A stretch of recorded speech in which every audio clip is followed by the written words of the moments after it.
le pape passe son temps, on a l'impression qu'il a écrit en collaboration avec le grand imam Aït Ahmed.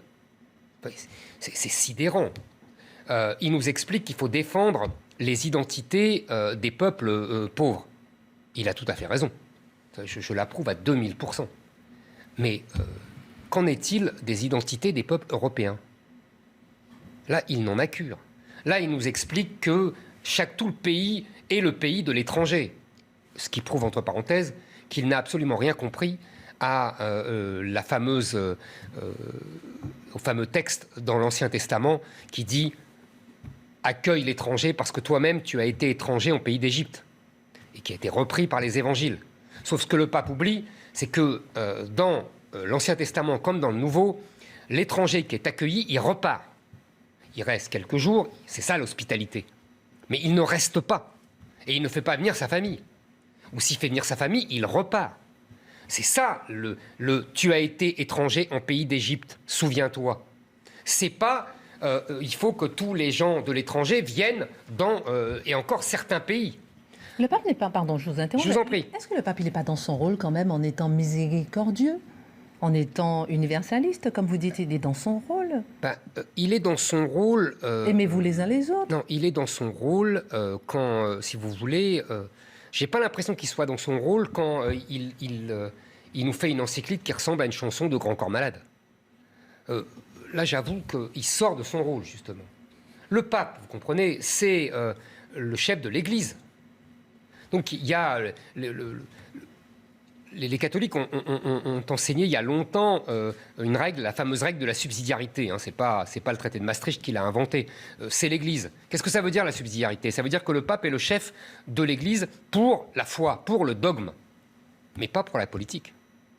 Là, il sort complètement de son rôle. Lorsqu'il appelle à la concorde, lorsqu'il cherche à unir, lorsqu'il veut qu'il voit, par exemple, les migrants, vous avez parlé, comme des citoyens unis par la foi, tout ça, c'est pas de... Il fait de la politique. C'est de la politique. Ah, il fait de la politique, oui. Et les autres papes? Il se substitue au pays. Les autres papes, ils n'ont pas fait de politique les autres papes, ils ont fait de la politique aussi. Mais ils respectaient davantage les dogmes. Si vous voulez, là, on a... vous avez raison, c'est une question fondamentale.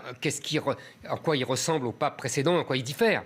En fait, qu'est-ce qu'on avait? On avait deux grands papes, Jean-Paul II et Benoît XVI, qui étaient l'un polonais, l'autre allemand, profondément européens, profondément enracinés dans leur identité nationale, qui croyaient aux nations, qui croyaient en particulier aux nations européennes, alors qu'on a là un type qui vient d'Amérique du Sud, qui méprise l'Europe, qui manifestement, d'après ce que j'en sais, déteste la France en particulier, et qui méprise l'Europe, qui, si vous voulez, tient un discours universaliste d'organisation non gouvernementale.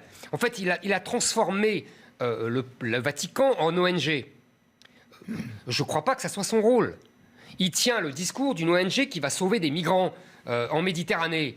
Mais ce n'est pas ça, l'Église catholique. Excusez-moi, ce n'est pas ça. Et Benoît XVI, qui est encore vivant, pourrait lui rappeler à ce que c'est la théologie catholique. Moi, j'ai lu des textes de Benoît XVI qui sont autre chose, voire des textes de Jean-Paul II.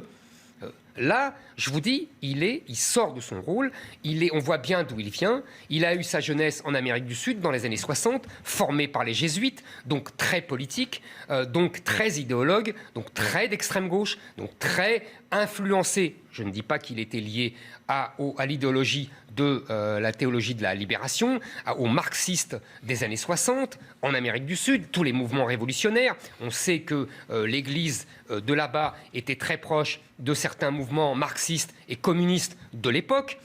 On voit bien que c'est son univers, j'allais dire, culturel, affectif, politique et donc idéologique. On voit bien tout ça. On voit d'où il vient, on voit d'où il parle, comme disaient les marxistes naguère, et on voit ce qu'il dit.